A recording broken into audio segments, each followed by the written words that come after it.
Good evening, the hour of 7 o'clock. That was a loud one. Thank you. Can we come to order and pledge of allegiance, please?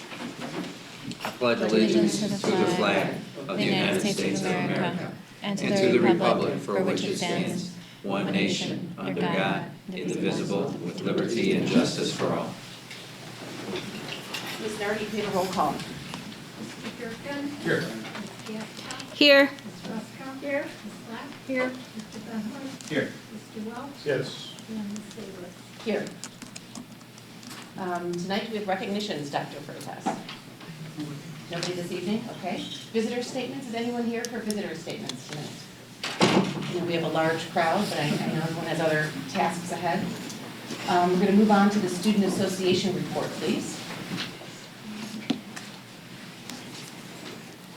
You guys can sit down today. I know you always like to stand. Awesome. Nice. There's enough chairs. I mean, you should stand. First. We're living good. This is your last meeting? Yes. That's chairs. Thank you so much. So we just want to start off by saying thank you for having us tonight. All right. We're going to start off with the Brookfield Project Nice and the Riverside Day of Service. So on April 15th, we had the Riverside Day of Service, and on April 22nd, we had the Brookfield Project Nice. Students were invited to participate in both of these days, and basically what it was is just getting student participation in the community and kind of and allowing them to get service hours within the community. I went to the Riverside Day of Service on April 15th, and I helped mulch Guthrie Park. It was similar events to that on the Brookfield Project Nice. I don't know the very specifics of it, but it was similar events, cleaning up the community service, student involvement, all of that. Continuing with community service and things we've done in the community, a couple of SA members, including me, Olivia, and Chloe, last Friday went to CSS's fundraiser, their annual fundraiser, and we helped them run things such as their check-in, welcoming people in, taking photos, and various different jobs throughout that night. Can you tell us what CSS is? Oh, community support services. They do a lot of stuff with people after transitions in RB and other places. And we just helped them run their event that night, and it was really fun, a great time.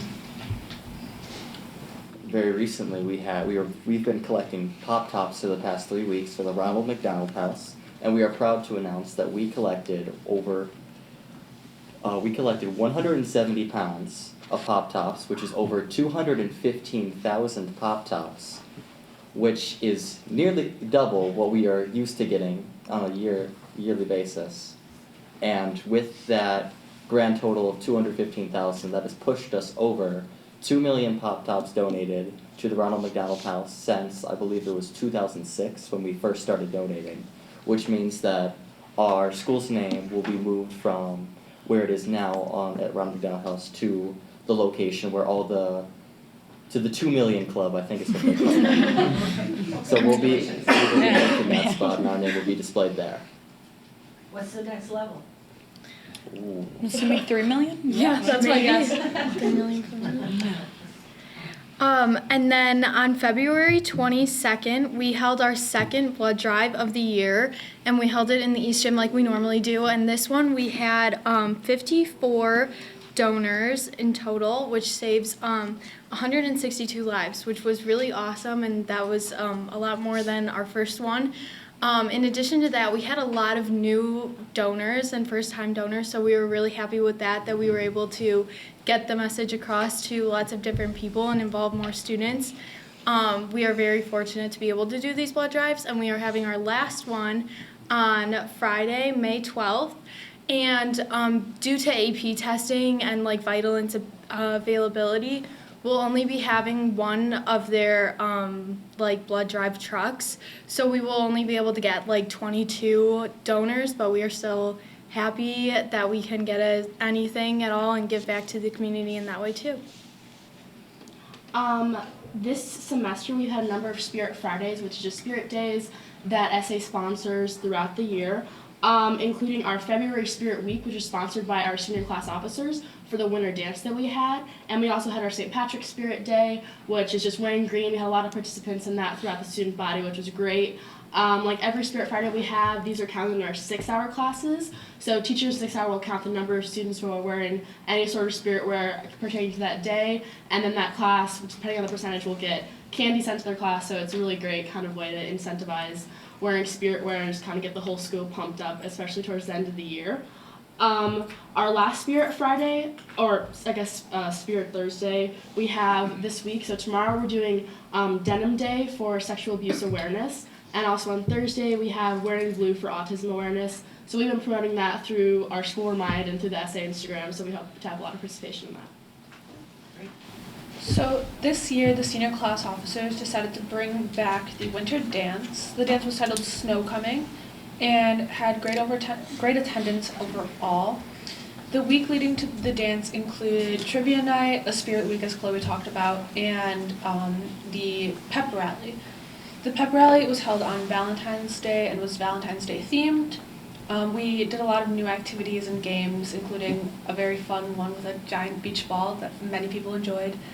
A lot of good feedback came from the pep rally, including people saying that it's just a nice thing to look forward to so late in the year, and it really brings back some school spirit that people have been missing.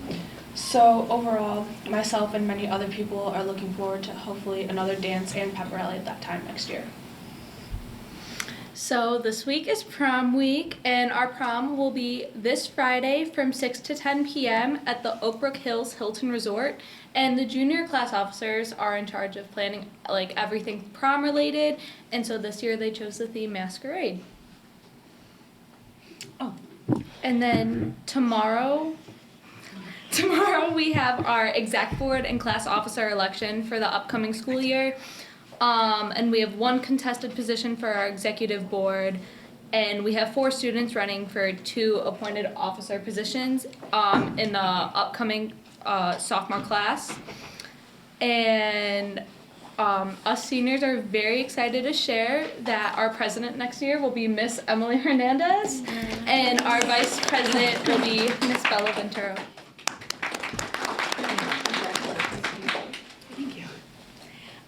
So we do have, we're starting to plan our freshman orientation that we have annually. It will be, this year it'll be on August 10th from 10 to 11:30 in the morning.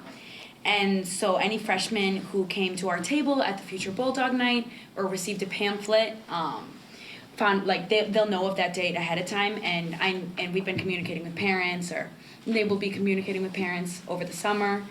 As long as sending things out to future students when they sign up and come for registration. Sign-ups for our orientation leaders will begin tomorrow, and we will also have be following up with them throughout the summer to make sure that they're still committed to coming, because it's an hour and a half, and these students kind of rely on it. It gives them a tour around the school, and they answer questions about clubs and activities here. So we will follow up with them throughout the summer, and I also, and Bella, we personally follow up with all the people that we kind of promote, so we're very excited. I love freshman orientation, so it'll be good. And we just want to say thank you for giving us the opportunity to talk to you during the board meetings this year. And we love just sharing all the accomplishments that RB has. We all think RB is a great school, and we just love representing it.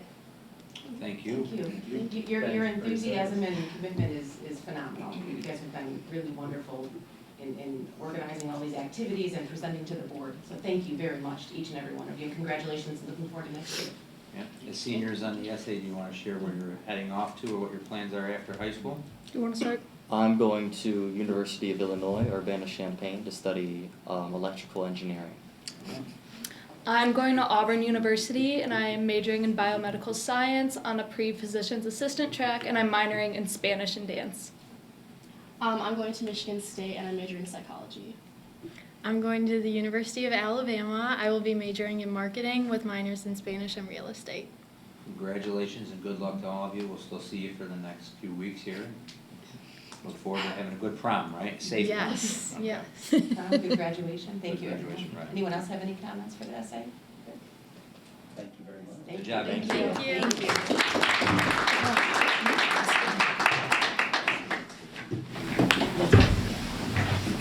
you.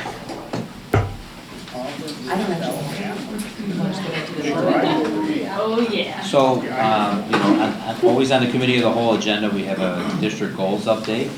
And at this point in time, I'd like to introduce, we have several members from the district equity leadership team, and that is directly related to one of the Board of Education's newly adopted goals. Mary Ann, if you can go to the slide presentation, please, on the screen.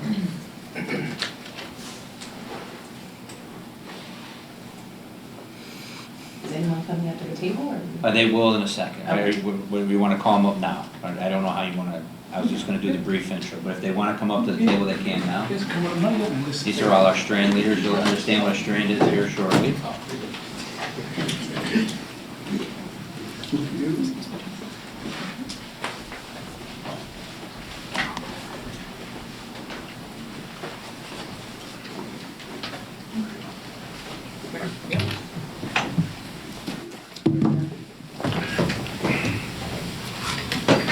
Mary Ann, if you go to slide 2, the district equity efforts. So in February of 2021, the school district began working with Dr. Yvette Dubiel to provide systemic education equity training for the entire staff. In April 21, the Board of Education adopted a new mission statement, and in the spring of 22, the Board of Education adopted new goals for the district. One of those goals was specifically focused on diversity, equity, and inclusion. The next slide, Mary Ann, please. In front of you on the overhead is the board goal, which is continue ongoing training. And the SMART goal for this year was a district equity leadership team would be developed and facilitated by Dr. Yvette Dubiel to create an equity action plan. So Dr. Dubiel and Dr. Freitas have taken the lead on this to help the district create its equity action plan. Next slide. Is a list of all of our adult members, several who are here tonight. Juan Tinoco, Lindsay Minall, Mark Helgeson, Kevin Baldus, Kylie Lindquist, Dave Mannon, Brendan Curtin, Beth Augustine, Jessica Maritzen, Armando how do I say your last? Venegas, and Jordan Mack. Sorry, Armando. And so the Equity Action Plan, if you're wondering what the Equity Action Plan is, the EAP is an accountability framework to identify measures and sustain actions to advance equity. It is a collaborative process developed with district stakeholders and relies on systemic commitment to best behavior for all students. 5 strands to best serve all students. 5 strands of our systemic equity plan are systems, teaching and learning, student voice, climate, culture, professional learning, and family and community agency. And so tonight, each one of these groups is going to give you a brief update on where they are with their individual strands. So the first strand will be Dr. Smetana and systems. Good evening. So systems focuses on the district's policies, processes, and procedures to ensure that we have a systematic and continuous development towards advancing equity within the district. It also focuses or encompasses HR practices as well as the district's fiscal responsibilities.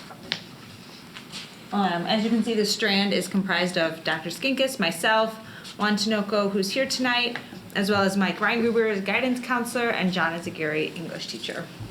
Next year, on the next slide, we have 4 objectives. I'll talk about the first 2. So the first one is we need to define equity as a district to ensure when we reference equity, everyone is on the same page. So to do so, we plan to research definitions and pick 3 final definitions to survey all stakeholders and receive feedback before revising the definition to arrive at our common definition that we will be using to move forward with equity. Next, the second objective is we would bring that definition to the board and ask the board to also adopt that definition of equity on behalf of the district. Next, before I turn it over to Juan, we're going to focus on 2 HR issues, but I wanted to provide a little framing for the board. As a one school district, and talking to Dr. Dubiel, hiring practices are really difficult when it comes to diversifying staff because we don't always have many full-time openings, and we're also not the only district trying to do this. For example, in world languages, I don't think we've hired a full-time teacher in the past 9 years. So we don't always have a lot of opportunities available to do this. And so while we want to certainly make sure our staff continue to reflect the student body whenever we can, we also wanted to create goals for next year that were realistic and also achievable within a year's time frame. as we continue to move forward with equity. So at this point, I'll turn it over to Juan. Okay, thank you, Dr. Smetana. And so the third objective, as you can see right there, is to recruit equity-minded staff members. So the measure would be to create a recruitment video to encourage diverse hires to apply. So that video has actually already in the process of being made already, along with having faculty members as well participate in that video to pretty much talk about not only how great RB is, but also as well to help with the diversification of our faculty and staff. And the fourth objective right there is to hire equity-minded staff members, so inclusion of equity questions in interviews. So with that, it would involve researching, as Dr. Smetana said, questions that would be pretty much, we would ask not only faculty and staff members, but all stakeholders to pretty much provide their input, for these questions that would be included on the interview process. So not only for example, for teachers, but also for paras. So before obviously putting them forward, we would ask everybody's input on that. Thank you, Juan. Our second strand, teaching and learning. So the second strand, teaching and learning, obviously you can read the screen, but the idea here is that we want to make sure that we are embedding curriculum and resources in a way that is equitable to our students and creates an opportunity to reflect on our teaching and offer the best opportunity for all our students. So our teaching and learning strand, the strand co-leaders are Kevin Baldus, John and Kylie Lindquist, myself, and Mark Helgeson. And then we also have John Beasley and Sonia Brajic on our committee as well. When we started kind of laying out our plan, we noticed really quickly that we had like a 9-year plan of things, and we had to really dial back to what was like, where could we start? This has the biggest impact on students right away because it's what's happening in the classroom. It's where they're sitting 7 periods a day. So our first step is to develop a curriculum map to ensure equitable access to instruction as well as the inclusion of diverse perspectives, courses, and grade levels. And with the goal of doing that we ultimately will have teams of teachers from every department that will pilot it, then see kind of what worked, what didn't, come back, revise, and then roll it out to the staff so that we can, first see like what exactly are we doing and using in a more kind of succinct way to make sure that we are hitting on every course that we are doing. So next I will introduce for Student Voice and Climate, Mr. Mannon. Okay, Susie. The next area here, Student Voice, Climate, and Culture, our objective is to consistently seek students' feedback on experiences at RB, the culture and the climate in the building as well. Members of this strand is myself, Brendan Curtin to my left, April Brown, Mitch Sillinger, Melissa Carey, and Kathleen Harsey. And I think what was nice is right from the get-go we identified that we wanted to build out kind of a 3-step process. So we're going to go over 2 objectives and a 3-step manner or format. And the first objective would be to develop a student equity leadership team, or CELT, working off the DELT acronym here, to design and review a culture and climate survey for all students. So our objective, number 1, would be to send an all-school survey out to just an interest survey for our students. It goes out to the entire student body. That's going to happen next week to see who is interested in serving on this team, and then I'll talk about next steps. And with that, the members of this team would sort those applications, those survey responses that would be sent out next week by the end of this school year. Going forward, that team of students would be identified and developing, once those students are selected to be on this committee, we will develop that survey for all students in regards to, and from what those students that we put on the committee, it's from their opinions, it's from their thoughts, it's from their experiences at RB on how we could make sure that we're getting feedback from all of our students. So they're going to come up with a survey that we're going to send out to our entire student body, but it's student driven. So that's our second step, and I'm going to send it over to Mr. Curtin for the second half of next year. Thank you, Dave. As Dave mentioned, the goal heading into the semester break next year is to have that survey administered and collect as much data as we can.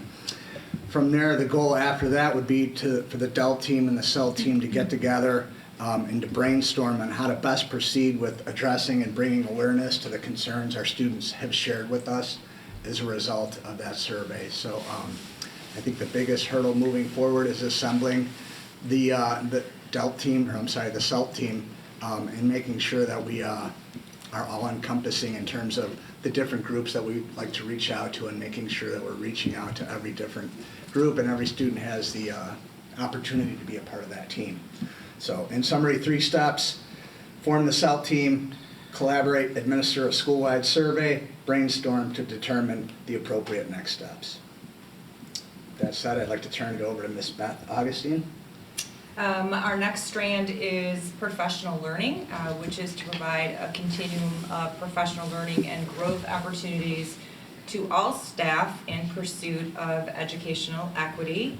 And our strand consisted of myself and Jessica Maritzen, who is a world language teacher and also a union president, Don Lezak, who is a paraprofessional, Kara Weinberg, Dean of Students, and Pushpa Winbush. So I will turn it over to Jessica, who will talk about our objective and next steps. Thanks, Beth. Thanks so much, all of you.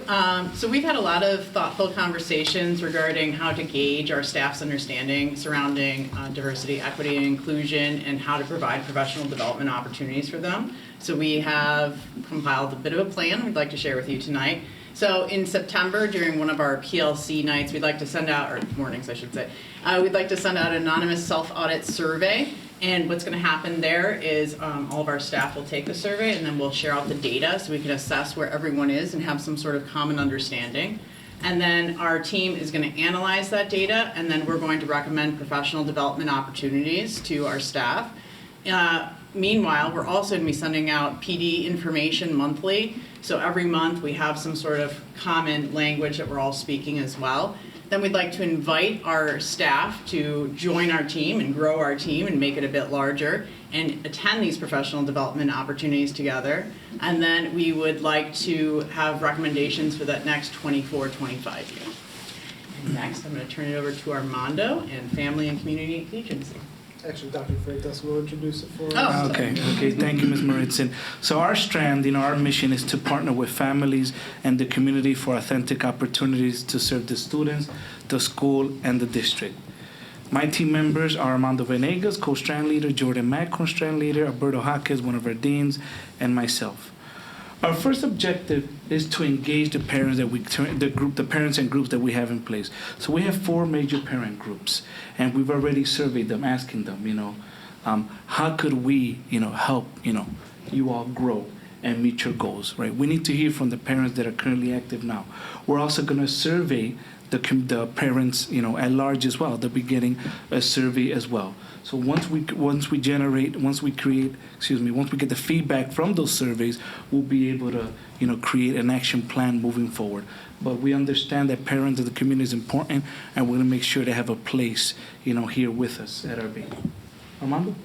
Thank you, Dr. Freitas. Our second objective is to review our communication efforts for families in the community.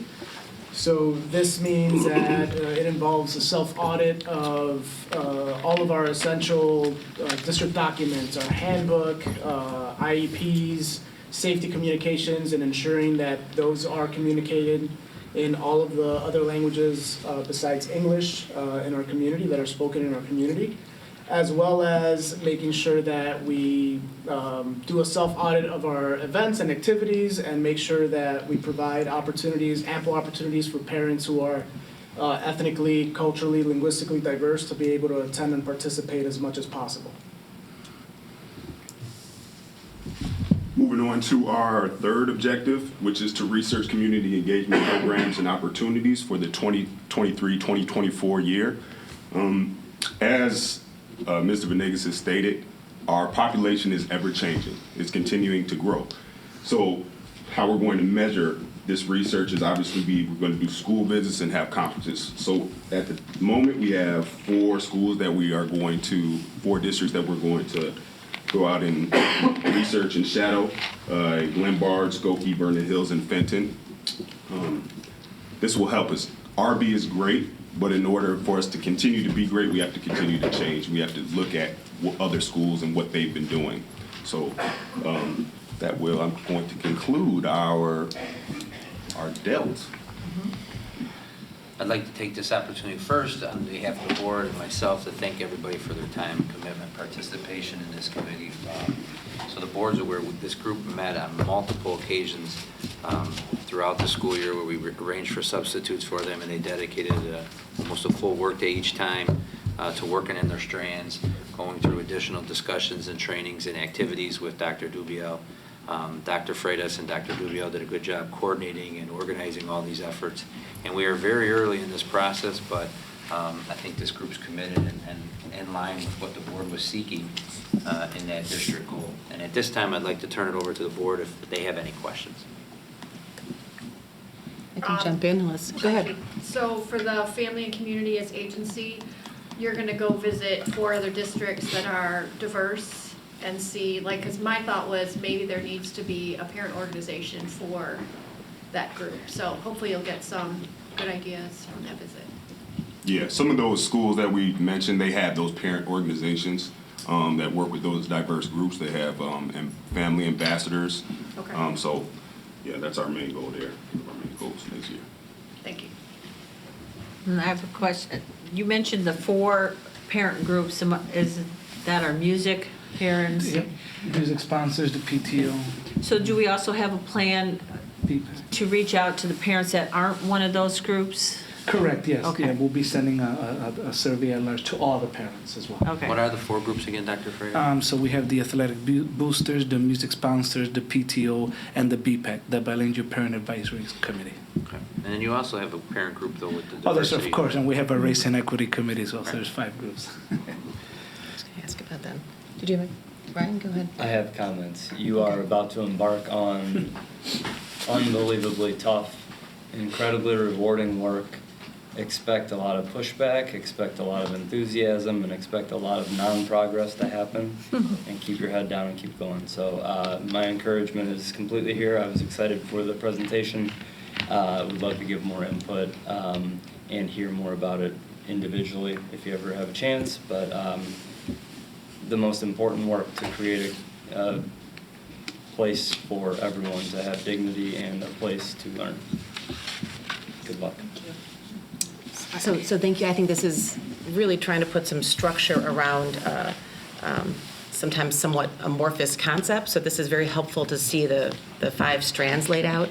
I'm hearing a couple points where the board will have interaction in the near future on that equity definition early on, some of the overlap, with board policy. So I'm assuming that will go through the superintendent's policy group in terms of any policy changes we want to be looking at. So we look forward to working with you on that front.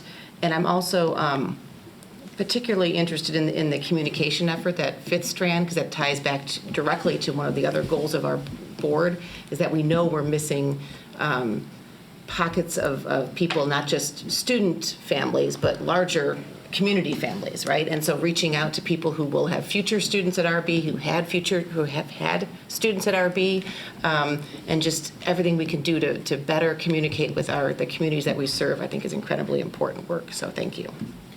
I have another question. How are you going to, I don't want to say showcase because that's kind of like a one and done, but is there a site on the web where this ongoing work and everything you're doing is kind of dynamic and growing so that when families move into the community and they're looking at the school, they know that you have this work that's ongoing, growing, evolving, and they can follow it, be part of it, tap into it?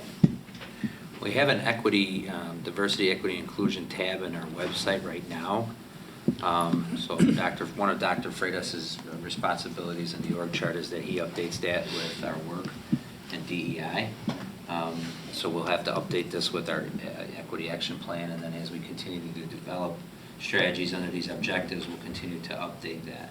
Okay. But I think hiring the communication person that the board's talked about, like this is one of those things like is a perfect opportunity to sell it, right? Like we have 4 groups. We have people that are going to be having kids here, kids currently here, alumni, and then people that just live in the community that don't have kids here but still are paying taxes towards the district. So that's part of the larger communication initiative the board's working on with me as the superintendent. And then if I would just add, I think that true DEI work is showcased throughout and not just on a tab on the website. So let's not get too caught up on that, and let's make sure it's just present throughout, where someone doesn't even have to go to the DEI tab because it's so visible, right, throughout everything else that's done. So I was actually going to mention something on the same lines as you can't expect to have any markers for progress that are obvious. It's going to be a long and slow process. Worthwhile, but long and slow. Who is the main contact? Is that you, Dr. Freitas, if people do have questions or? Bless you. Bless. Any more comments from the board? I appreciate everyone coming this evening. I know it was a long table set up for both you guys and SA. And this is an immense body of work that you guys have started to take on, so thank you very much. It's impressive to see the variety of people that are represented here from all different levels of the organization, so thank you. I guess I have one more. You know, we set a board goal, for diversity and equity. And if there's something that comes out of your work that can inform what we're doing, if that could come back, that recursive relationship, if they're saying, we have, like, we're doing hiring and we're trying to find a diverse, and you're doing the video, that's fantastic. But there's 4 more strands. And if it comes, naturally out of some of the work you're doing to say, here, board, consider this in your work. I think this is pertinent for what you're doing. Maybe you haven't seen this or haven't identified that. Just like one of our student members, our student board members mentioned, her parents don't speak English and everything, and can't call the school to call her in sick, we need to have a Spanish phone line. Some of the things that are so obvious that we just don't see them. And so it'd be nice if those come up, that there's a mechanism to get them up to us. Well, I think we'll see that through some of the policies identified that they mentioned that they'll be bringing back to the board for review, and those have obviously direct policy, impacts. hiring, and there's 5 strands, so I would expect it to come back in 5 ways. Curriculum. Curriculum.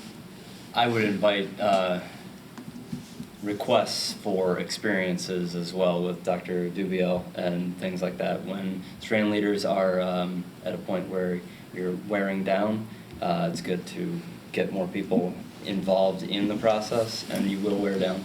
And so in that process, getting more experiences where people can be re-energized with the work that's going to go into it. And I think that actually speaks to kind of what you're asking as well, is come back, if we mean this as a goal, we want to support the work that goes behind it. And so part of that is keeping energy in those that have to lead conversations regularly. Thank you, Board Member. I mean, that means a lot to me, and I'm sure to the team here. It means a lot that we have your support. Are there any comments from the EAP or the DELT team on our EAP or your strands? Have a great night, everybody. Thank you. Thank you. Thank you. Thank you. That's so good.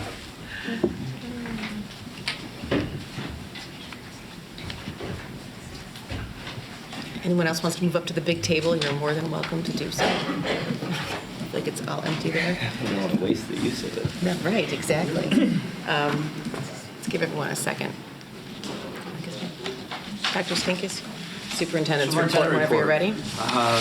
General district update, building administration's finalized staffing and has begun interviewing for any vacant positions that we have available for next year. Teacher leader recommendations will be presented to the Board of Education at the first meeting in May.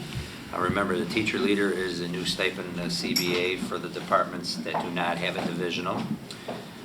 Board of Education will conduct its reorganization meeting based on the April 4th election results on Tuesday, May 9th.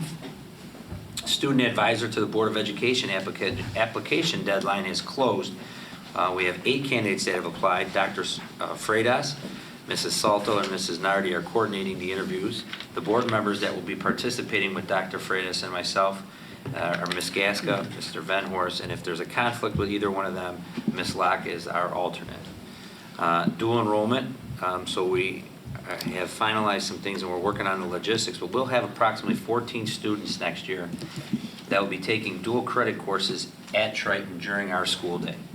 And this is big news. This is something that we've had as a target and a goal to do for many years, and it aligns again with the board goal of coming up with creative ways to implement things within the academic day. So the building administration is in the process of finalizing the logistics for next year, transportation, scheduling, et cetera. So Dr. Smetana is taking care of budgeting if we do an additional bus service from we're thinking about working through our LASI transportation provider to help get students to Triton in the morning and back to RB so they can take their required courses in the afternoon. This dual enrollment courses will count for elective credits. We also have a dual credit night coming up based on some feedback from the board members and other community members.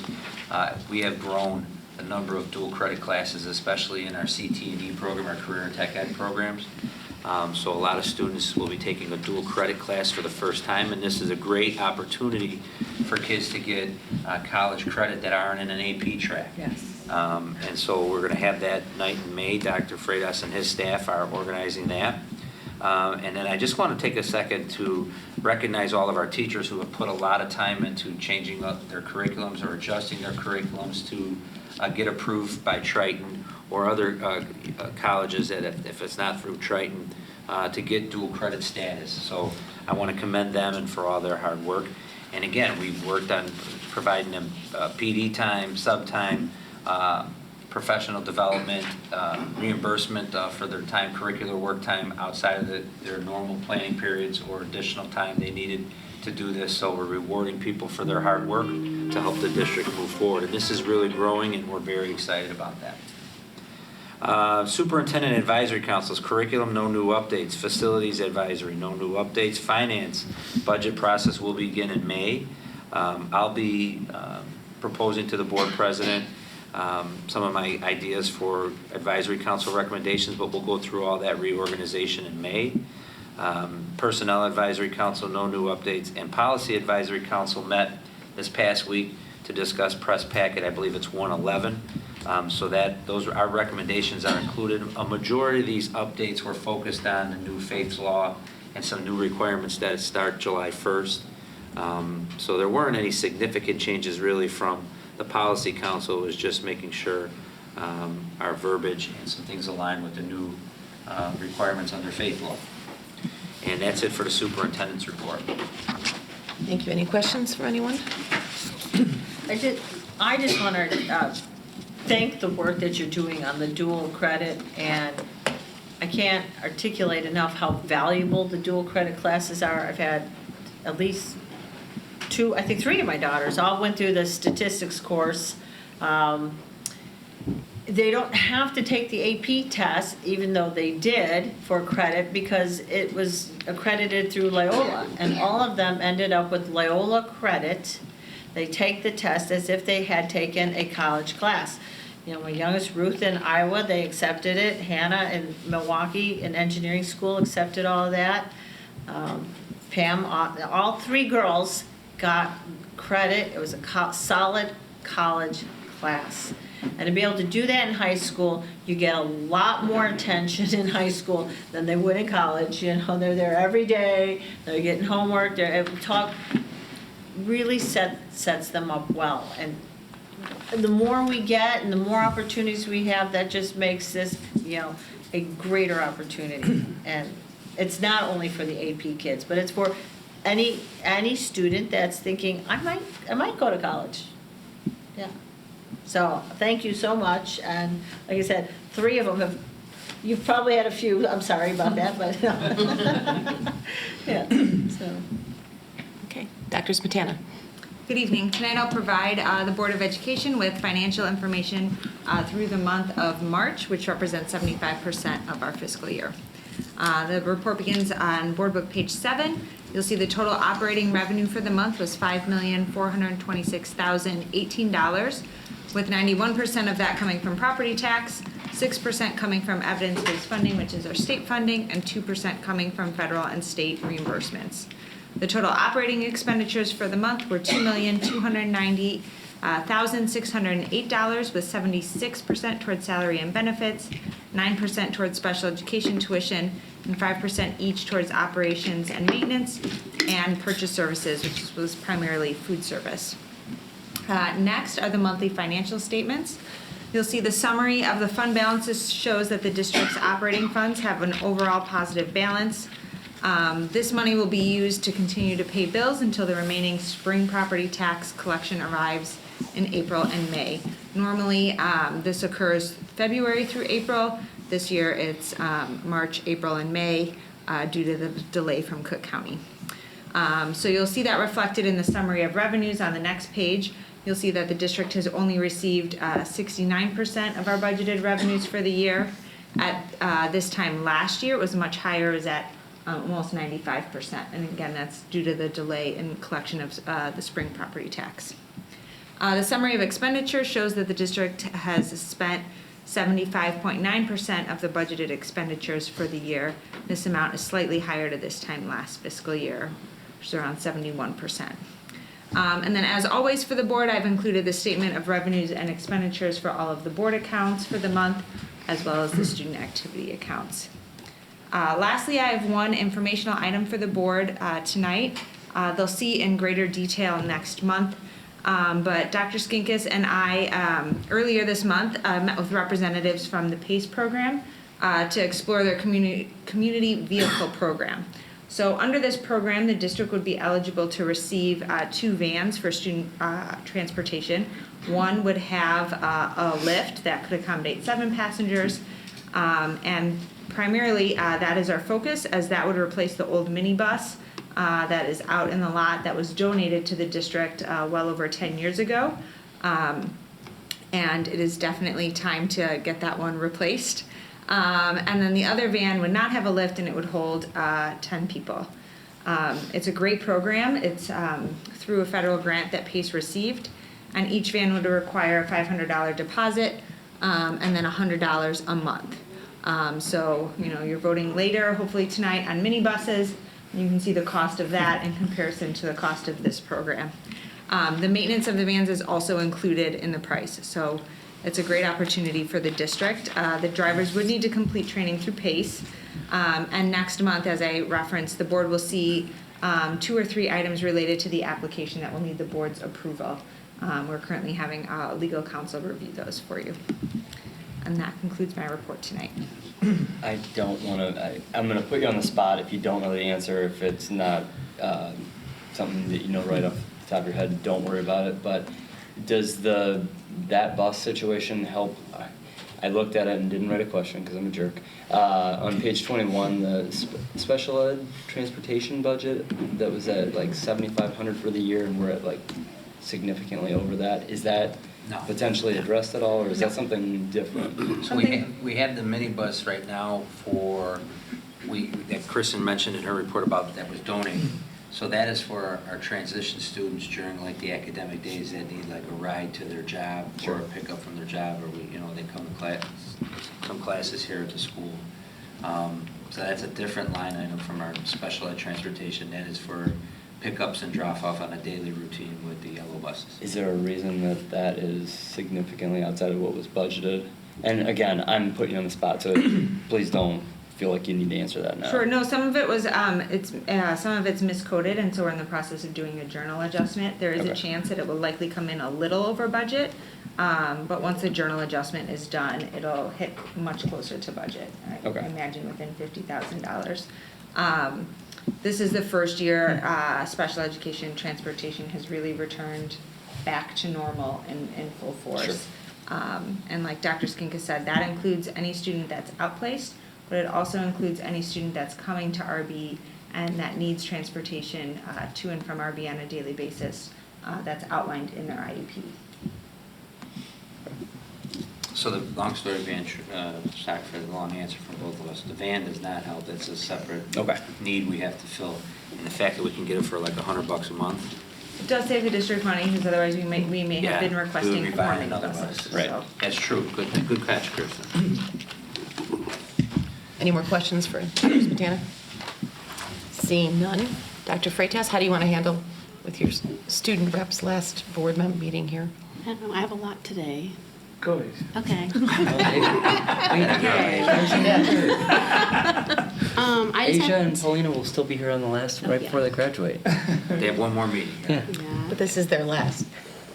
Yeah, so I have two main points, and then I have a list of important dates that I'd like to go through. But the first point I'd like to make was that I was a part of a student panel on April 19th that was called What I Wish I Would Have Known About the College Process. And the target audience was underclassmen, students, and parents.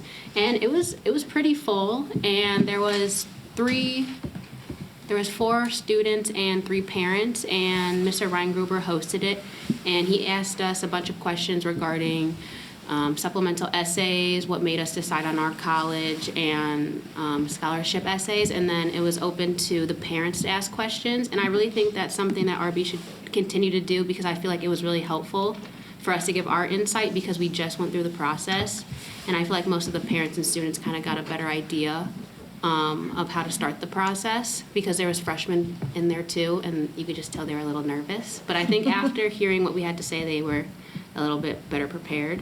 I heard it was a good event, so that's good. It was really fun to be able to kind of give them some advice, because I thought the process was a little stressful. But I also attended the Orchesis Dance Company show Encore on April 21st to watch the amazing dance performances choreographed by outside artists and our fellow RB students.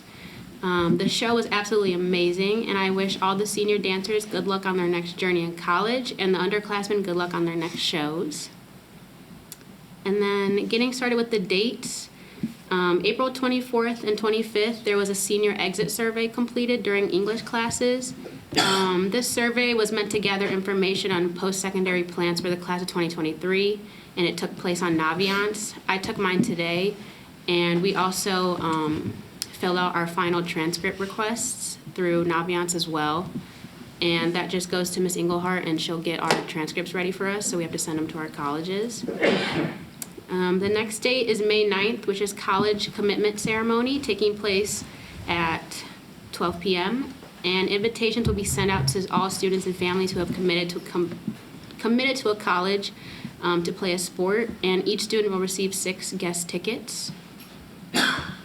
May 10th, cap and gown distribution will happen during all lunch periods, and it will take place at the atrium near door A. And graduation tickets can also be picked up in the atrium. And then May 10th that night in the main gym at 6 p.m., seniors who will be honored for academic and athletic excellence will receive invitations in the mail, and students may bring up to 2 guests. And then May 17th is local scholarship night at 6 p.m. in the auditorium. Invitations will be sent to students and families who are receiving awards, and each student will be given 2 tickets as well. Moving on. May 18th is yearbook distribution happening in the field house from 3:05 to 4 p.m. The last day to purchase yearbooks is March 31st, or until they sell out. And as of last week, I think there are 42 left. And then May 26th is a big day. It's a mandatory graduation rehearsal at 10 a.m. in the cafeteria. And then after the rehearsal, there is a senior picnic in the stadium or field house if there's rain. Lunch will be provided, games and activities will take place, and I believe seniors should be able to bring their yearbooks for signings. And then the main event is graduation taking place at 6:30 p.m. Students should arrive at 5:30 p.m. in the cafeteria. Each student will receive a max of 6 tickets as requested using the ticket link, 4 for the main gym and 2 for the theater. And that's all I have. Good job. That's a lot. Thank you. That's the busiest month right there. Yes. Thank you, Dr. Freitas. My turn. The current freshman on track rate as of 420 is approximately 98%. And our goal is to keep it that. Next point here, the 5 Essential Survey closed on March 31st. Student participation rate reached an all-time high of 96%, meeting the goal of 95%. I want to thank all of the teachers, all of my administrators. I mean, we were getting students in the CAF, in the library, we're giving them all the opportunities, and we're really proud that we met, that goal. According to greatschools.org, a nonprofit organization that shares publicly available school performance information with leading real estate company, as of February 23, IB received a 10 out of 10. Only 26 high schools in the state of Illinois received that rating. I would like to congratulate everybody. So, for the people that are usually looking for homes, right? Sometimes you start on Zillow or on Redfin, right? Or Redmax.com. And now, when you look up our bay, we're there 10 out of 10. So that's fantastic news, for everybody. Want to big shout out to Mark Helgeson, Zach Lomash, Bridget Wilmot, Kylie Lindquist, and Beth Augustine for their outstanding role in facilitating the PSAT and SAT exams. It's not easy, to test over 1,200 students, but they did an outstanding job. Really proud of the team I have.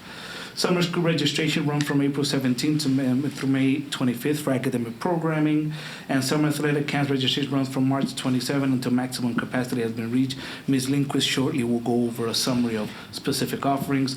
Coffee with the Principal is Wednesday, April 26th at 9 a.m. in room 201 tomorrow, and AP testing starts on Monday, May 1st and runs through Friday, May 12th. I want to give a big shout out to all the AP teachers who have been doing AP review sessions, and I know they put in the work, so thank you to all the AP teachers, all of the supporting teachers. Good luck to the students and the staff. A few more events, I'd like to touch on April 25th, tonight, actually happening at this moment. We have our band and orchestra spring concert. And then tomorrow on the 26th at 7 p.m. in the Little Theater, we have RB's Got Talent Showcase. Dual Credit Info Night is at 6 p.m. in the Little Theater on May 3rd. And that same evening, we do have a choir concert at 7 p.m. Jazzapalooza is on May 5th, 7 p.m. in the Little Theater. On the 7th, the Chamber Orchestra will make a guest ensemble appearance at 4 p.m. at Donner Grove First United Methodist Church. May 11th, the Apollo Awards begin at 7 p.m. in the auditorium. And then on May 12th, we have the RB Rock Band concert at 7 p.m. at the Jam Lab, 47th Street in Brookfield. And that concludes my principal's report. Dr. Freitas, you have one of your does the board have any questions? No. You have one of your assistant principals who's still here that needs to give a report? Or Yes, and I would like to do that now. Yes. Ms. Kylie Lindquist? We'll take that order as well. Yeah. That works. What item are we? So we're moving into new business textbook? Textbook, yeah, she's going Okay. to give you the first read on textbook adoption, and she wanted to also give you an update on the, I believe it's under informational items, which is the summer camp information. Is that Yeah, what you're also correct. I was discussing? gonna, I'll touch on summer school first, since Dr. Freitas just mentioned it. This summer marks my inaugural summer as the director of summer school. I'm very, very excited. Thank you very much. I owe everything to Dr. Skinkus. The amount of candidates we consider were just. I mean, I did hear that it was a really tough race, and It's so a I tough feel race. You honored. barely got it, I feel but- honored to have been chosen. He had to put in, she barely got it. So in the document that I provided for you, in the memo I tried to hit on the athletic offerings because a summary for the academics is fairly succinct and easy, and then for the athletics, the summary would have been like 5 pages. So on the memo you can see we are offering summer camps and athletics in nearly all areas that we offer athletics in general. So the bullet points there just share those offerings that we have. The academic and the athletic offerings are both prominently displayed on our website in one of the slideshows right on the front, and it takes you to the full listing of academics as well as the full listing athletics with contact information for each of the people that are the point people in all of those areas. When you look at those academic school offerings, they are very typical, the same that you have probably seen year after year as you are sitting on the board at this point in the school year. We offer courses for credit recovery, and we offer courses for advancement. Our courses for advancement are only our health and our U.S. government course. We offer 2 sessions for credit recovery where we offer students an opportunity to be face-to-face in a classroom with a teacher, and then where we offer students an opportunity to take any additional coursework that they need through the APEX system with our APEX coordinator. One of the things that I learned in coordinating summer school is how involved driver's ed is. So big thanks to Jason Reck, who even through a very complicated foot surgery was my point person for driver's education. So we have opportunities for driver's education throughout the summer listed as well. And then we also have a variety of academic camps and academic workshops that we offer, which are not taken for credit, but are taken for just that. Enrichment, enjoyment. We have band camps that are going on for students to prepare them to be ready to march in the 4th of July parade or march in the field show during the school year. We have Camp College, which is always a favorite, where Jim Franco, Wendy Cassens, and Paul Emerson is jumping into the mix as well this year, are helping students with those essays that are going to be coming due, the dreaded college admissions essay. We have a really great RBTV summer workshop that is always really well attended. And then my favorite, I am biased since I'm connected to it, is the Bridge to RB program, where we bring in incoming freshmen for a few days of fun and getting to know each other and getting to learn the building and walk their schedules, and all of those fun things that make coming to school in the fall a little less intimidating when you have that opportunity to make those connections early.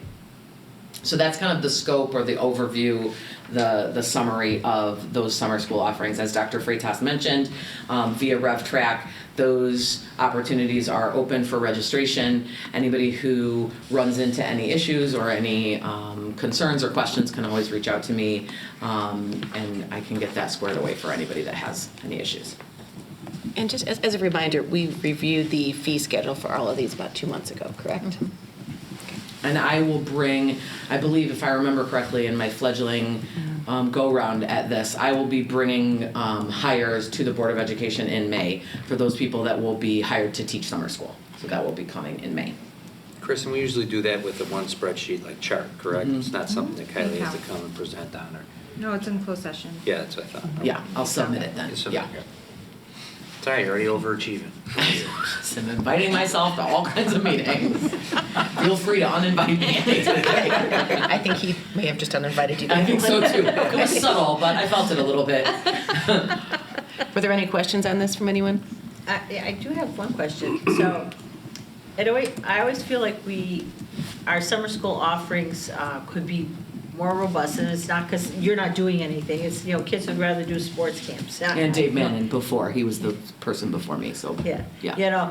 I get that, but I'm just wondering, I'm not expecting you to know this answer, just a seed, something that's been, board members before me, we've been thinking, can students take a summer course, maybe even photography, that elective that they can't fit in their schedule here at Triton, and have it count for, over the summer, and have it count for credit?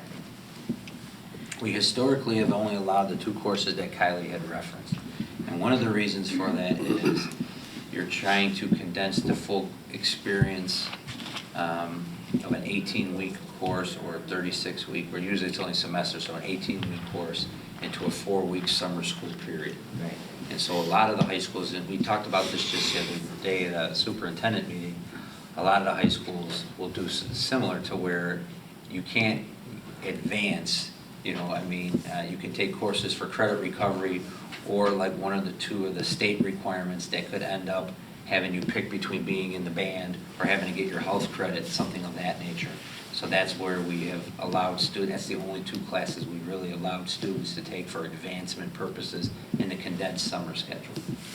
Can we offer, because some of our students have conflicts, we're a small school, some of those electives that they never get a chance to take, and I think it's like a half credit. I don't know that it wouldn't advance them, out a year early, but it might give them that opportunity to take that art class, that photography class, or that one elective that they can't seem to ever fit in their schedule. And by a third party though, correct? You're not saying. At Triton. But we do, or a third party, we offer. yeah, we do that by allowing them to take health and government at RB, because the premise is with that is then they free up opportunities within their schedule to take electives at RB that they want to take. such as photography or things of that nature, and they get the full semester experience. So that's usually the motivation as to why kids take those 2 classes in the summer. And it also helps to keep things more uniform. You get longer discussion outside of here, but. I will say though, not to prolong this, but I know when I was working with Chicago Public Schools, our busiest season for dual credit was summer, because students did have an opportunity to then enroll in some classes. There's all kinds of logistical things that go along with that, because I don't recall when summer semester starts at Triton. So that'd be. Middle of May. So I don't know if the students are out. Dual enrollment, you mean? So they're taking the classes Dual at credit. they're Dual credit is when they're on site at Triton College, and dual enrollment is when they're here. opposite. Opposite. Dual credit can be Dual both. credit could be both. Both, okay. Dual enrollment is Primarily there. here is, Yeah. Okay, yeah, so- here is when we teach it, and then enrollment would mean they're actually on campus. So then for dual enrollment, I don't know if the schedules line up. That was the logistical nightmare we had. The other issue might be too, obviously CPS, it's thousands of students. I don't know if there's a student, if students want to do that. Like, I'm trying to get my kid to do something this summer, anything, and he's like, no, I've got football camp. Or driver's ed. Or eventually he'll have that. So I would love to send them to, I would take them with me, let's go. Right. But I don't know if there's a need or a I want for think that. that, I mean, the dual enrollment one here, you know, I think that's definitely worth exploring. I mean, this being our first semester coming up this fall, we're still working through the logistics on the 14 students. But I don't see aligning with the board goal and what we're trying to do with career pathways and dual credit and dual enrollment. You know, a class on a college campus, whether it's a junior college or a four-year college, benefits the students. I mean, that's probably a little easier to look at, that, and sometimes in lieu of our elective credits. If you start to put too many things, sometimes what could happen is you also, you know, want to protect the integrity of what the curriculum is throughout our school year. So we have to, but like something like the dual enrollment, if the kids are taking welding already, and it's easier for them to take the welding dual enrollment program in the summer, and we can get more kids, or criminal justice, or CNA, right? Like CNA, that'd be a perfect, right. And I it's think summer- that makes, right. that's probably Yes. an easier avenue to explore Yes. first. Yes. You wouldn't have for the future. the transportation issues either. Well, we would have to make that a student requirement, They would have to get that. right? Because they're not coming back to RB to finish their math, science, English, or, you know, their required courses. Right. So that's definitely something we can explore. That's a good suggestion. And thank you, both of you. And our new principal for summer school will definitely explore that. Got it down. Right there. Should I go? Yeah, you're on Textbooks? a roll, Yes. right, the textbook. Under Okay. new business textbooks. So Do we have a the- board book page, Kylie, or Mary Ann? 171. 171. So what I shared in the textbook report is twofold. First, a 3-year summary of current expenditures plus the next 3 years in terms of where we anticipate going for textbook adoptions, so that the board kind of has a little bit of a warning before I swoop in here and ask for a really crazy amount of money. This year, in terms of the expenditures that happened for this year, we were over what we projected in sort of a happy accident with child development and health occupations, because we found a teacher and we were able to teach those classes for the first time in a really long time, at least since I have been here on a consistent basis. So we needed to get some textbooks in the building to be able to teach those courses. There was a question submitted in particular with the AP Music Theory course. We did have an expenditure of $3,185.93 for the 2021 2021 school year. Since then, and the reason this expense has crept up again on us this year, we've had our COVID year. We were doing that course during our COVID year. Then we had a change in leadership with our instructional coach for fine arts that was running that program leaving. And what we realized was when that original purchase was made, they gave us licenses for a year and then they shut them off afterwards. So the expenditure that we had for this year was getting those physical resources to come in, so we have a stock of those with the licenses. Moving forward, we're good on the actual textbook portion for AP Music Theory, and the course fees moving forward can cover those workbooks that will be consumables now that we have some consistency in that program, and we kind of have hit a stride with that every other year running experience. When you look at the courses for, or the requests for next year, we have one request for the traditional textbook, and that's for our AP US History class. We had a question submitted about how the AP US History team kind of determines what they wanted. If you look at the copyright on that request for that book, it's a 2020 copyright. History can be obsolete. A history textbook can be obsolete with just kind of one action that takes place in society. When I talked to the instructional coach for the social studies department, what really impressed the AP US teachers about the book that we are requesting, which I've given to Mary Ann if anybody wants to take a look at that for a review copy, were the skills in particular that are the focus for the AP exam. It's a book that is not just focused on United States history, it's very geared toward the AP exam and the skills that are required for that. And so what the AP US teachers felt was that the skill part of it was so good that they could continue to supplement with things out of Newsella or Khan Academy to really bridge the gap with any kind of new happenings, because with the redesign of the APUSH test in the last handful of years, a lot of people think that that's one of the more challenging tests because of the amount of content, the work with the intense DBQ skill development, and so really what they wanted was a book that could support that skill development. So are those online licenses or are those? So we have hard copies and we have the online licenses. So we have the full access. That's why it's a little more expensive, and that's the trick of this whole game that companies play with the textbook licenses, is that you're able to get the hard copies and you're able to get everything, and then in a certain number of years they want you to, be able to re-up that commitment. So are these classroom sets? Yes. So we don't do individual textbooks? No, we do still classroom sets. Yep. And then they use their Chromebooks to Yes, to be able to supplement. access when they're at home, yes. Okay. The Read 180 Universal is kind of an interesting piece because we split, and some of that comes from our instructional technology budget because there's a platform that students use with their Chromebooks, and then some of it comes with the actual print materials, although a good portion of those print materials are then recovered through student fees for the students that are signing up for that class. There's always a guessing game when you're working through that, because some students test out of reading before the start of the school year, after we've purchased the books, so in some cases that can fluctuate because we're able to maybe save those materials if a student tests out and then recycle them for the next year.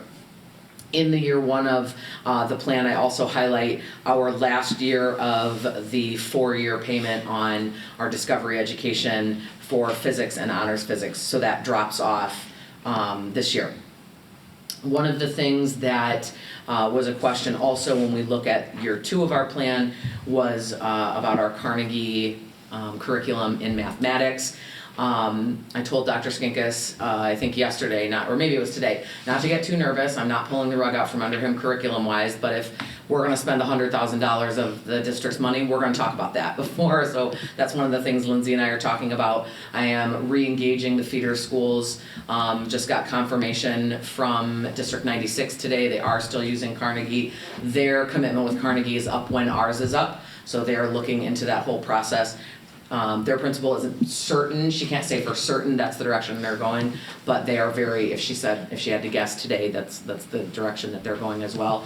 I believe that District 94 still uses Carnegie, I'm just waiting for some confirmation, just so I know for sure, and I've done my due diligence there. But that's something big that's coming up, as well as the kind of renewal of the licenses for both our new Spanish textbook series, as well as Discovery Education. licenses for chemistry and for honors chemistry. District 95 has always used a different math curriculum. Yes. 94 and 96 adopted Carnegie. But I don't know off the Sure. top of my head what 95's is. Right. What I'm asking you though is it worthwhile, if you're gonna do this exploration with our new math divisional, Ms. Mino, is it worthwhile putting a small committee together from Amaric and 96 so that Everybody's on the there's same true page. vertical articulation? Yeah, absolutely. I think that's one of the things that we, you know, in talking with Dr. Freitas, that's one of his high priorities is bringing back articulation. We heard that a lot as a common theme in our teacher leader interviews, that teachers and departments are hungry for that articulation and that kind of cohesion and those conversations. And I think that that's going to be even more possible under the new leadership structure, which I think is another one of the most exciting things about that structure is the ability to kind of have those tentacles in more places. Absolutely. Yeah, and I think especially with the feeder school discussion, it's so important as people start their career at RB to understand there's been some amount of continuity or at least discussions towards continuity. Yes, absolutely. We'll get you a 5-year commitment too, possibly from 2 out of our 3 feeders of where. And that's typically what the Carnegie commitment is Right, a but I mean, 5-year. it'd be nice to have 2 or 3, everybody on the same page, starting at the same time, reevaluating at the same time, Yeah. right? Yep. Do the feeder schools recognize the value of the Carnegie, you know, Yes. can Riverside and? I was on the 94 board when we switched to Carnegie, and we switched because that's what RB was on. Got it. That's great insight. Thank you. And does Hauser recognize, do they feel like their students have benefited being with that curriculum because their students have placed well when they come to high school because it's, you know, the continuity is smooth? I don't know if I can speak on their behalf. I don't know if I'm Yeah. speaking out of turn to speak on their behalf. So I imagine that the answer is yes, just simply for the reason that it was part of their adoption and that they're considering moving forward in that way as well. And I don't think that not adopting Carnegie represents any sort of, you know, bad faith in the other district. I think we all are committed to recognizing what the skills are that we need and what skills will make our students most successful when they come to RB, and whether or not they adopt our same curriculum or not, our goal will always still be to communicate what those skills are to make sure that students from all 3 of our schools are kind of stepping in, ready to go and on that kind of level playing field. Kylie, I believe those answered all the questions that were submitted. Yeah, those are the, yes. Yes. Any more questions from the board? I certainly can answer any others that popped up. And you're looking Those at, are them. this is a first read, correct? Yes. So we'll let the board shoot, is it okay if the board puts this on a consent on May 9th? Oh, yes, certainly. So Nothing would, There's we nothing aren't, timeline sensitive? yeah, no, because July 1st is the first time we engage with the publishers anyway, and they're very good with turnaround time, so that's good.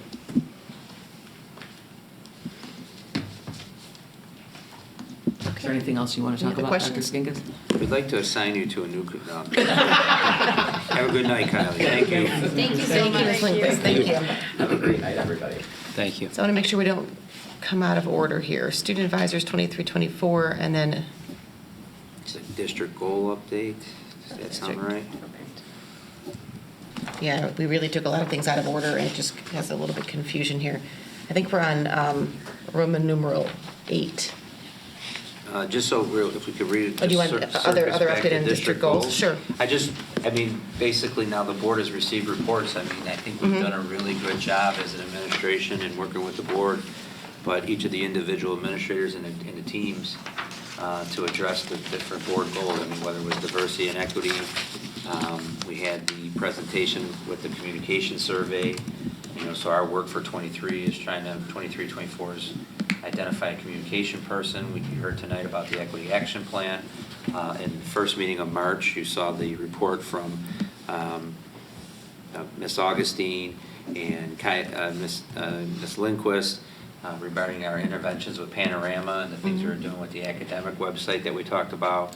And Dr. Smetana updates you monthly on the financials and where we're fitting in, and all these things that we've talked about. You notice I tried to include that in my superintendent report each month, but like the finance one is like, hey, look at all the great work we're doing with dual enrollment. Well, that's Dr. Smetana working to reorganize the budget to align with like what the district goal was, right? Or next year purchasing an additional bus from Grand Prairie so to help with dual enrollment. So those are all things, but I commend the board for their work And I hope you see through the reports that have occurred throughout this year, like we've made really good progress on these goals, and we'll need to start thinking about, as I say this to you out loud, like what's the next step, right? So now we got to start writing a SMART goal with each of these administrators to start identifying what the goal is for 23 and 24 school year.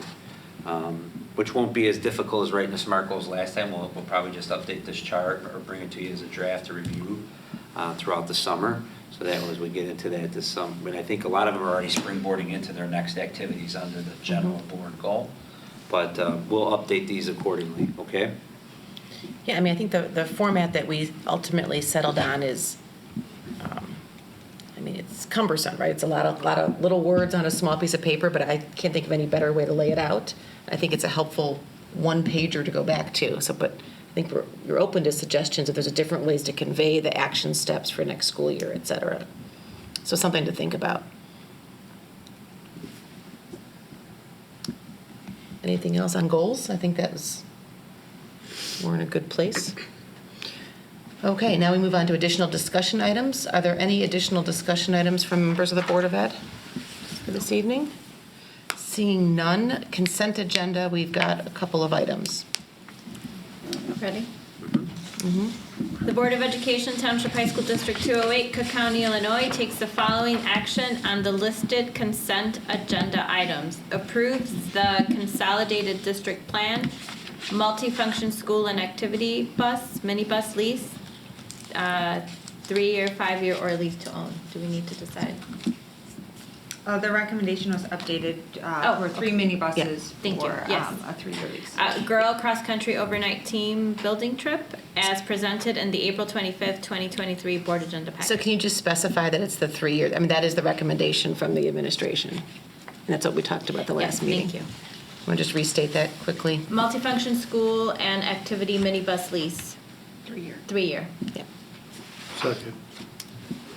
There's, in reading the consolidated, I mean, I'm ready to vote on it, but after we've proposed it, now we can have a little discussion or something. I asked Kristen on one of the things on the consolidated district plan, and I think, again, it's another gem that's been happening in the school that may not be as prominently known or known in the public.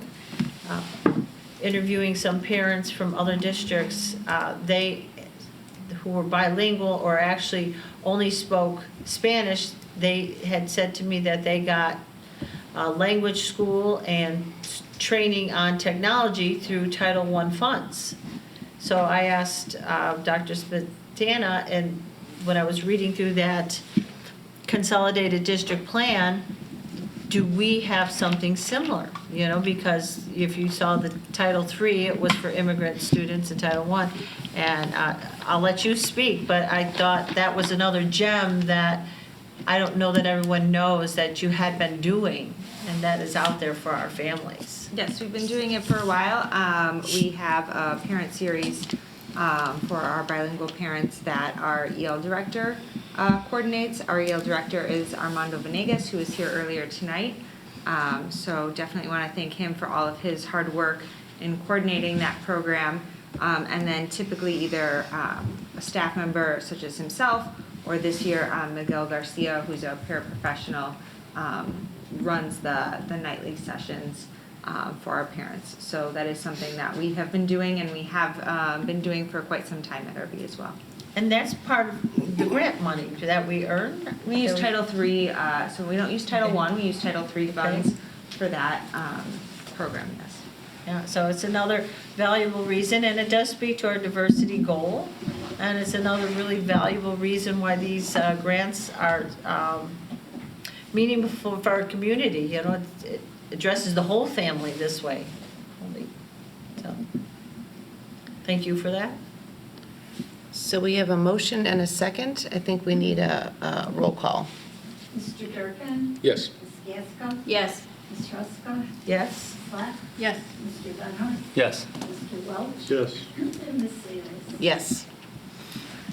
We don't have any matters for life safety, capital improvements, or sustainability, but we do have a Press Plus policy issue 111. As mentioned in the superintendent report, The only recommendations for changes occurred primarily with where it says superintendent, and we added the word designee. A majority of these items were related to the requirements going into place under Faith's law starting July 1st. There was one board policy, I believe it's 210, where we updated the role of the board secretary because we no longer use the board secretary does no longer serve as the election official, so we just changed that language to defer them to the county clerk's office. But other than that, there were no significant changes recommended, and I did not receive any other questions on our recommendations. Can you share, what we did notice when we were going through that policy, there was a lot of emphasis put on the updates to the Faith's law there. Now there's a new procedure doing the criminal background check, or what was it, the sexual predator background check. Really becoming more thorough, the school, anybody who works here, any coaches, really trying to tighten up those gaps to keep our students much. Yeah, I wouldn't, I mean, it's received, it's an extra effort to continue to close the gaps. However, it's one of the 52 or 56 unfunded mandates that have come down over the last year, to where it's a large, like, clearinghouse. They basically want, effective July 1st, any employee you hire has to fill out a list of every school or any place that has minors, adolescents. So that could be like a day, if you were a day camp instructor, camp counselor, anything, not only to mention schools. And then it's the responsibility of the employer to contact all those previous employers to make sure there were no other. So there's a lot of checklist. So that's a lot of work that falls to each individual district. So as superintendents, we're trying to propose to the state board and to our regional offices to create like a clearinghouse. Whenever you work in a specific region of education, you have to register your certificate and your credentials. So it would be helpful, like if you're working in West Cook, you have to register your certificate in West Cook. It'd be easier when you go to register your certificate in West Cook to do one or two additional steps where you submit this one-time data, your credentials of all your previous places of employment, and there's a check, like a clearinghouse for each regional office. So that's what the superintendent advocacy group that I'm on as IASA, that I sit on the state board with, is that we're trying to advocate for, is trying to come up with a system to help, as these new mandates come down, they don't provide sometimes additional funding or resources. So a school like RB, we don't have a lot of turnover, so that's something we can manage right now through our HR office, but some of our colleagues or neighboring districts with multiple buildings or multiple schools, that's a lot to process as different principals are hiring different candidates, paraprofessionals, et cetera. So, but that's the primary thing that's being added to all these policies. Very well-intentioned, but with some operational challenges. Correct. Gotcha. No, I didn't have any questions. I don't think anyone had any questions on the Press Plus policy. So, can we move ahead with is this a first read tonight? This is an adoption. This is adoption. Yeah. Okay. The Board of Education Township High School District 208, Cook County, Illinois approves Press Plus Policy Issue 111 as presented in the April 25, 2023 Board Agenda Packet. Second. Could we have a roll call, please? Ms. Gasko? Yes. Ms. Ruska? Yes. Ms. Slack? Yes. Mr. Van Horn? Yes. Mr. Welch? Yes. Mr. Durkin? Yes. And Ms. Seaves? Yes. We already had the textbook adoptions first read, and now we have a first read on the ATI contract. Dr. Smetana, you want to take this one? This past year, the district has partnered with ATI for a head athletic trainer. The assistant athletic trainer continues to be filled internally via extracurricular stipend. The administration is interested in continuing this arrangement and is looking to extend the contract with ATI for another 2 years. The cost has significantly increased from this year. The current cost is $50,000 due to the significant shortage in high school athletic trainers, which obviously has led to an increase in demand. Currently, there are about a third of athletic trainers compared to what there used to be, and that goes back to become a high school athletic trainer. It's now a requirement that you have a master's degree. And a lot of colleges have dropped that program instead of offering a master's degree, and then obviously it also requires more schooling as well. And then also the other reason for the increased cost is correcting the unsustainable cost model in the industry. So it costs ATI over $90,000 to have this athletic trainer, especially now with CPI and costs going up. And they used to be able to offset that cost significantly and take a loss by placing them in schools, because they would have some of the business come back to them, and they also saw it as a partnership with the community. But unfortunately, they're unable to continue to sustain that model, and so those are the two reasons for the cost increase. Obviously, that was a bit of a sticker shock, so I tried to work with them to lock in a second year rate so that we weren't, having a significant cost increase next year as well. So you'll see the cost for the 2 years. First year, next year would be $80,000, and the second year I was able to lock in a cost of $82,400. The district's legal counsel is currently reviewing the contract, and we're negotiating the terms with ATI. There were a few questions submitted about this tonight. The first question was if the parties were interested in an agreement longer than 2 years. At this time, they are not, and I also don't think it's in the district's best interest. We need to kind of let the economy and the market for trainers stabilize. It's currently in flux. ATI also doesn't think that it's either in their best interest or ours, because they do think that the market for athletic trainers will hopefully in 2 years will stabilize, and hopefully we'll have a new normal that's a little lower. They're hoping that more people complete the master's program at that time so that there's a bigger supply of athletic trainers. And then also, because we haven't even completed a full year with them, our trainer started pretty much at the end of the fall season. They don't know what our relationship with them is like, in that sense of, do our athletes go use ATI, and are they having referrals that help offset the costs? And if so, they can then translate those costs back to the district. And so since we haven't even completed 3 full seasons, it's really hard for them to say. So they were a little hesitant to lock in longer than 2 years. The second question was about provisions in the contract that exist for refusing ATI selection of personnel.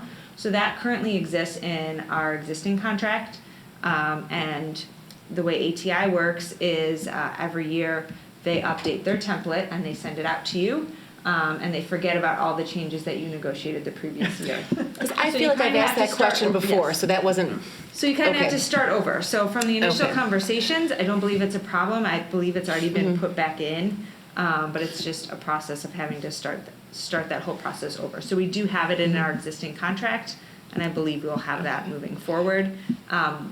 I've already talked to ATI. We plan on having the same trainer back. She's done a great job for us, and she's happy here as well.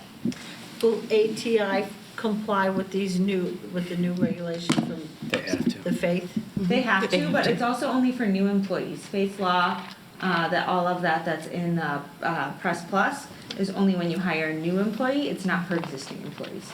But yes, contractors, third-party contractors have to comply with Faith law as well. But if we get a new trainer, then they would have to comply with Faith law. that additional background. Yes, ATI would be responsible for doing that, not the district. Okay. And then the last question was about requesting continuity of services, so it wouldn't be a different person every day of the week. That's not ATI structure, so I could only foresee that if there was like an emergency or an FMLA. ATI works where they have a relationship with you, they collaborate with you to hire a trainer specifically for your district, and then they place them at your district 6 days a week. So I would only see something like that happening, if there was a staffing issue or something. Okay, no, that's helpful information. That trainer knows your athletes, because otherwise they'd go nuts trying to learn the athletes every day. And this is just a first read tonight. At the next meeting, hopefully we'll have the contract resolved in terms of the terms. Okay. Thank you very much. You can submit questions if anything else comes up, and you'll have an updated contract then in the next board meeting. Perfect. Seeing no visitor statements here? None. We had no additional discussion items requested. Any consideration of items for future meetings? I think we probably moved over this part of our agenda. We were moving around earlier today, but any consideration for future agendas? I think we have our organizational meeting next in 2 weeks. And then matters for closed session. Appointment, employment, compensation, discipline, performance, or dismissal of specific employees of the public body. Student discipline, individual student matters. Purchase, sale, or lease of real property. Probable, imminent, or pending litigation. Collective negotiations. School safety. The Board of Education, Township High School District 208, Cook County, Illinois, enters closed session for the purpose of considering the closed session matters as presented in the April 25, 2023 Board Agenda Packet. Second. Ms. Ruska? Yes. Ms. Slack? Yes. Mr. Van Horn? Yes. Mr. Welch? Yes. Mr. Durkin? Yes. Ms. Gasko? Yes. Ms. Seaver? Yes. Okay, it's 8:27.